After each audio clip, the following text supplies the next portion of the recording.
മേടിക്കാനും മെഡിക്കൽ ഷോപ്പിലും സാധനം വാങ്ങാൻ പോകുന്നത്. അത് സ്ഥലം വിലയ്ക്ക് വാങ്ങി ആ സ്ഥലം ജനങ്ങൾക്ക് വഴി കൊടുത്ത് ആ വസ്തു മുനിസിപ്പാലിറ്റി പേരിൽ എഴുതി കൊടുക്കുകയും ചെയ്തിട്ടുണ്ട്.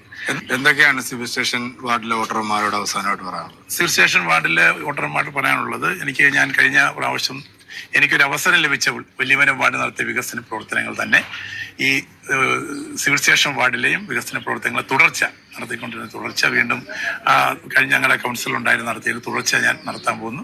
പോരാത്ത വികസനങ്ങൾ എവിടെയെങ്കിലും കുറവുകൾ ഉണ്ടായിട്ടുണ്ടെങ്കിൽ അത് ആ നിലവിൽ ഞങ്ങളുടെ കൗൺസിലറുടെ സഹായത്തോടെ ഓരോ പ്രവർത്തനത്തോടെ അത് പൂർത്തീകരിക്കാൻ വേണ്ടി ഞങ്ങൾ ശ്രമിക്കും. അത് വിജയിപ്പിച്ചു കഴിഞ്ഞാൽ ചെയ്യും എന്നുള്ളതാണ്. അത് ഞാൻ വോട്ടർമാരെ സമീപിച്ചു കഴിഞ്ഞപ്പോഴത്തേക്ക് വോട്ടർമാർ എന്നുള്ള പ്രതികരണം അങ്ങനെയാണ്. വികസന പ്രവർത്തനങ്ങൾ എന്നിൽ നിന്നുണ്ടാകുമെന്നുള്ള പ്രതീക്ഷയാണ്. അതെനിക്ക് വിജയപ്രതീക്ഷ ഒന്നുകൂടി എൻ്റെ മനസ്സിന് വിജയപ്രതീക്ഷ നൽകുന്ന ഒന്നാണ് അവരുടെ പ്രതികരണങ്ങൾ. Okay, best of luck. Okay, thank you very much.